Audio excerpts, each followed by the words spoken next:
Hey everyone, and welcome back to the Deep Dive. Today we're going to be diving into something really interesting, something that's been fascinating people for a long time. We're going to be talking about spirit guides. Oh, yeah. And for this deep dive, we've got some really interesting research to unpack. It's a hypnosis session. Okay. It's with a subject named Monica, Monica. and it was conducted by a team called Hypnoperator Team Grafasi. Okay. And what I thought was so fascinating about this is how this session uses hypnosis as like a way to explore these different realms of perception. Yeah. You know, it's not just like reading a book, right? Yeah. We're talking about someone actually going into this altered state and bringing back these incredible insights. Yeah. I mean, it really is, like you said, a unique perspective. Yeah. You know, this session delves into a dimension that Monica describes as being filled with these entities who are really, really, like, very eager to connect with humans. Oh, wow. Especially those who are seeking guidance. Okay. You know, it's almost like these beings are actively seeking us out. Huh. That's so interesting because, you know, when we think about spirit guides, we often picture them like these wise, benevolent beings who are there to help us on our journey. But this suggests that it's not quite so simple, right? Well, exactly. And it's both kind of amazing and a little unsettling. Yeah. Right? It's like imagining this sort of cosmic network where we're all connected to these unseen beings, but maybe not always in the ways that we expect. Right. It kind of reminds me of, like, you know, in those old stories, those old myths and legends about, you know, fairies or genies or whatever. Like, you have to be really careful what you wish for because you might not get what you expect. Exactly. And that's where Monica's insights become even more intriguing. Okay. You know, she emphasizes that not all of these spirit guides are necessarily benevolent or have our best interests at heart. Okay. In fact, she describes encountering several distinct types of entities with varying motivations. Now I'm really curious. Yeah. Tell me more about these different types of entities. What did Monica actually encounter during this session? So one type that she describes is what are often referred to as Nordics. Nordics. These are beings that present themselves as tall and strikingly beautiful, Okay. almost like otherworldly in their appearance. Wow.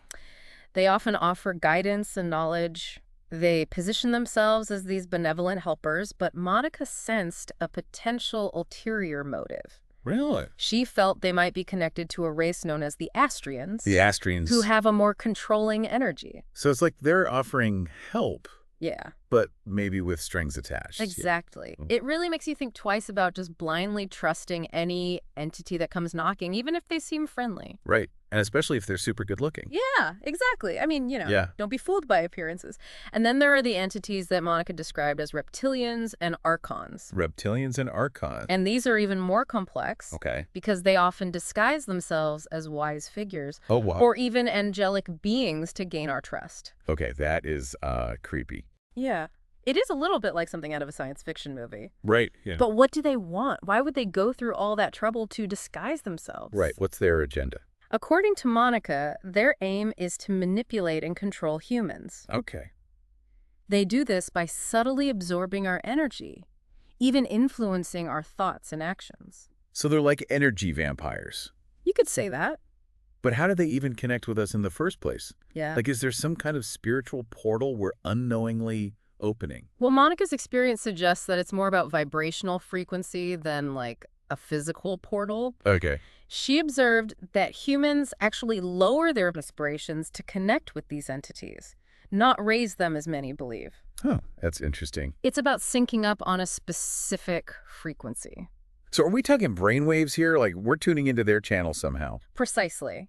Monica noted that this connection often happens when a person's brainwaves are oscillating between the beta and theta states, which are also associated with meditation and hypnosis. Oh, yeah. It's as if these entities are like broadcasting on a particular frequency. Right. And we're tuning in through altered states of consciousness. So it's like we're unknowingly opening ourselves up to these influences every time we meditate or go into a hypnotic state. Yeah. That's kind of a big deal, right? That's why discernment is so crucial. Yeah. Especially in those practices. Just because we're in an altered state Right. doesn't mean that every entity we encounter has our best interests at heart. So how do we protect ourselves? Yeah. It sounds like we're walking a tightrope here Yeah. between exploring these other realms Uh-huh. and potentially opening ourselves up to negative influences. Monica's insights really highlight the potential dangers of just blindly opening ourselves up to these entities. Right. We need to be aware of how they can subtly drain our energy, Okay. affecting us on mental, emotional, and even physical levels. So it's about being mindful, being aware of our energy, Yes. our boundaries. Absolutely. But how do we even know if we're dealing with a benevolent guide or something more sinister? That's a great question, and it's one of the biggest challenges. One of the most, I guess, chilling concepts that Monica brought up was the idea of contracts Contract. between humans and these entities. Oh, okay. She described the case of a blind woman whose spirit guide was actually manipulating her life due to a pre-existing contract. Wait, a contract? Yeah. What do you mean by that? It suggests that on some level, Okay. perhaps in a past life or even before birth, we may have entered into agreements with these entities that continue to influence our lives in the present. So it's like a soul agreement. You could say that. But why would anyone agree to something that would limit or harm them? That's a really good question, and it's one that really goes to the heart of free will and the complexities of these interactions. Yeah. It seems that these contracts might be related to karmic patterns, Okay. or even a need to learn certain lessons. So we might be unconsciously playing out these agreements without even realizing That's it. possible. That's a bit unnerving. Yeah. But how do we know if we're bound by one of these contracts? That's where things get tricky. It requires a deep level of self-awareness Okay. and often guidance from experienced practitioners who can help us access and understand these deeper levels of our being. It's like we're peering behind the curtain of reality. Yeah. Seeing this whole other world operating alongside our own. Right. It's pretty mind-blowing. And it's not just about these contracts. Monica's experience also touched on the idea of manipulation on a much larger scale. Okay. She described a really captivating story Oh, tell me. about a man named Thomas, Almost. who was being held captive in a Swedish laboratory because of his unique genetic makeup. A secret lab and a captive superhuman.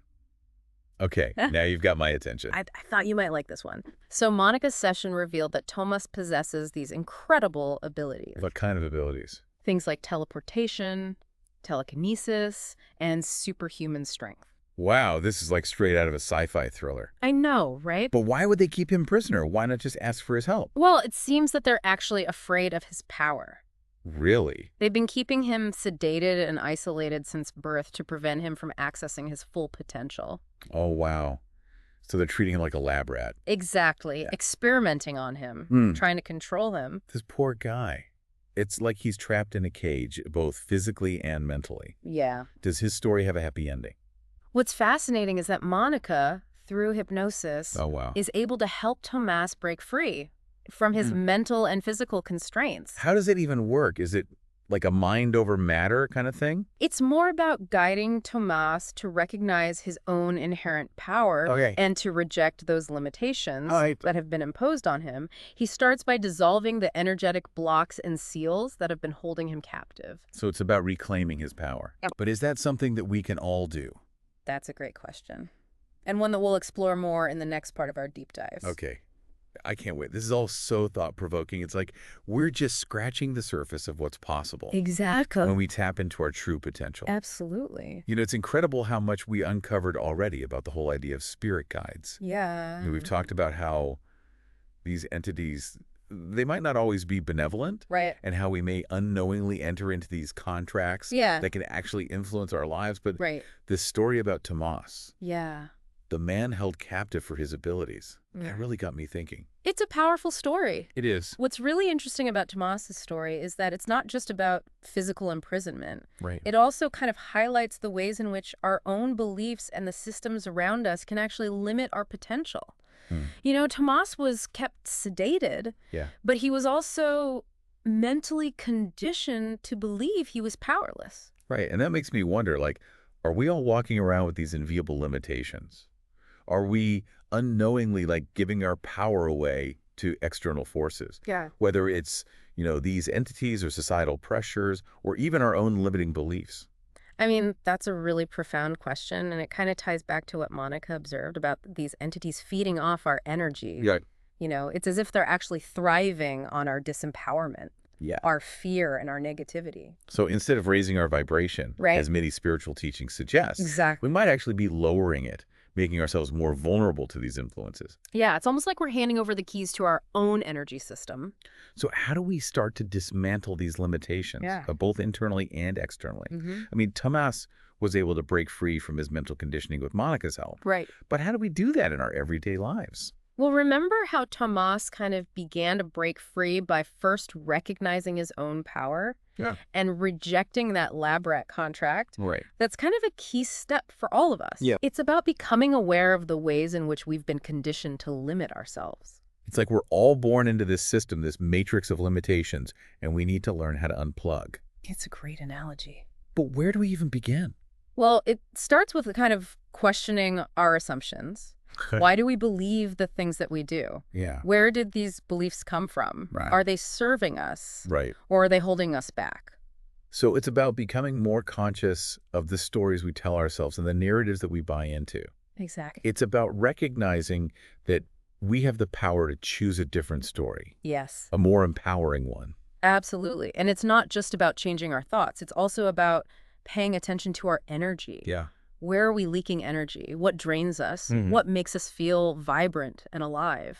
So it's about becoming more conscious of our energy and how we manage it. Yes. We can't just sit around and hope that these limitations are magically going to disappear. Yeah, exactly. And it's important to remember that we're not alone in this. Right. You know, Monica's vision of everyone working together to dissolve this gel, Yeah. this substance that she believes is limiting humanity's potential, is really inspiring. It is. It suggests that we can create a collective shift in consciousness, Yeah. a movement towards greater empowerment and liberation. It's a beautiful vision, It is. but it's hard to imagine how we can create that kind of collective momentum. Right. Where do we even start? It starts with each of us Nope. taking responsibility for our own energy, Right. our own beliefs, Hmm. and our own actions. So it's about becoming the change we want to see in the world. Exactly. Not waiting for someone else to fix it, Yeah. but stepping into our own power Uh-huh. and contributing to a more positive future. Precisely. And it's also about supporting each other in this process. Okay. You know, we can share our insights, our experiences, and Yeah. our tools for transformation. We can create communities and networks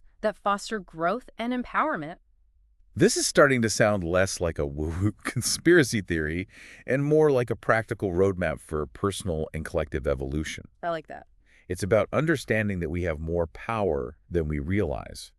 And it's about recognizing that this power isn't just about manifesting material wealth or success. Right. It's about tapping into our creative potential, Yeah. our capacity for love and compassion, and our ability to create a more just and sustainable world. Okay. I'm really inspired. Yeah.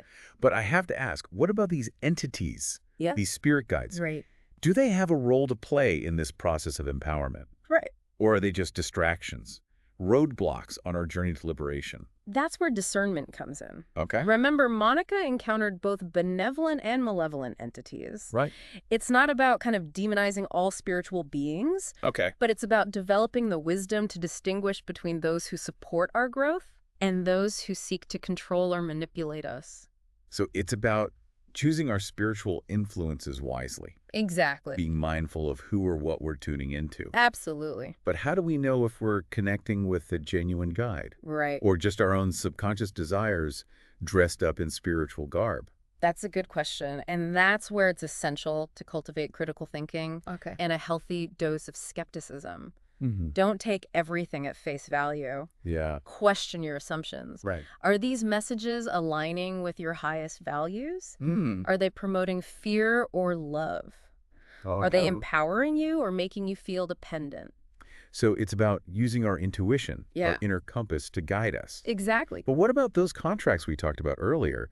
If we're bound by these agreements from past lives or other dimensions, how can we truly be free?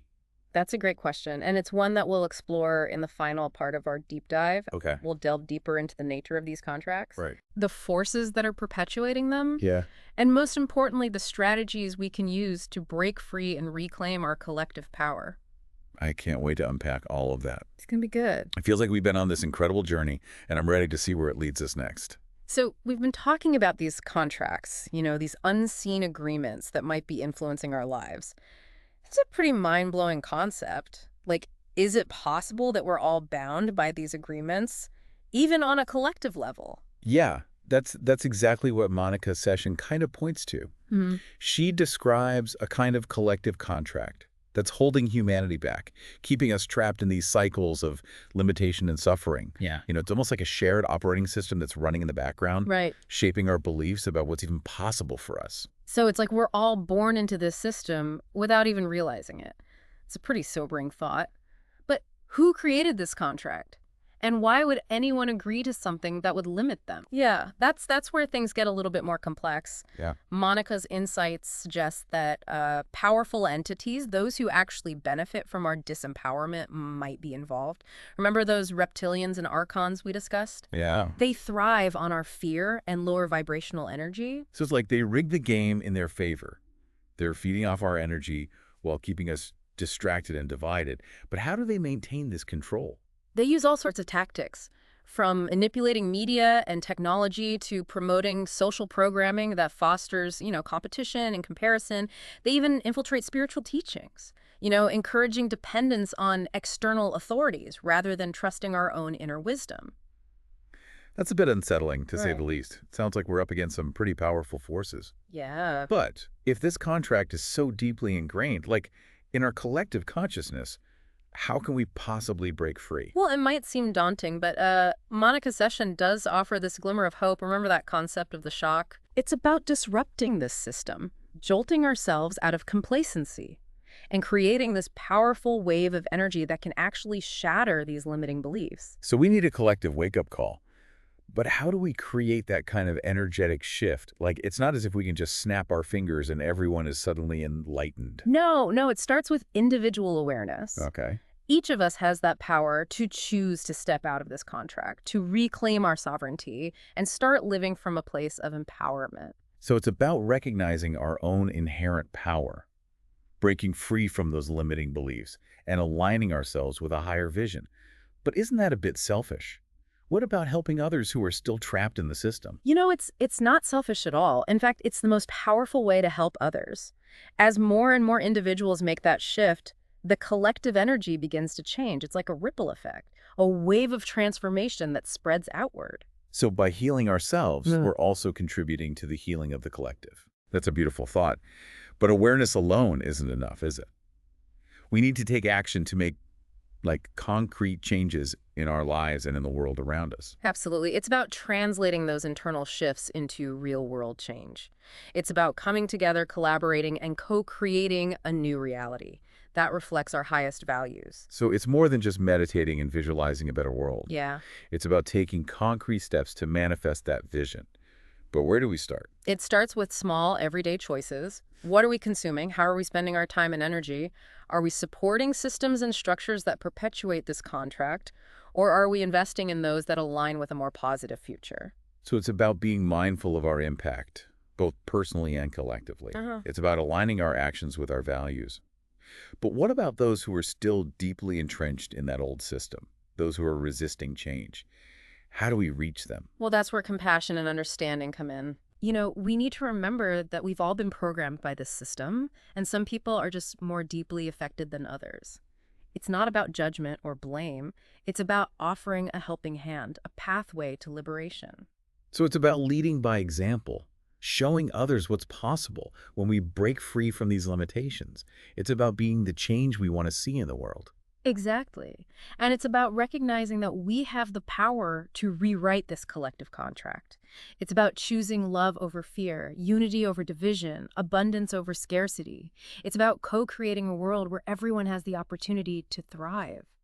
This has been an incredibly insightful deep dive. Yeah. We've explored some pretty challenging concepts, but I feel like I've gained a new understanding of the power we hold, both individually and collectively. Me too. And it's not just about understanding these concepts intellectually. Right. It's about embodying them, living them, and inspiring others to do the same. It's about remembering that we are powerful beyond measure, and together we can create a world that reflects our highest vision. I love that. That's a beautiful message to end on.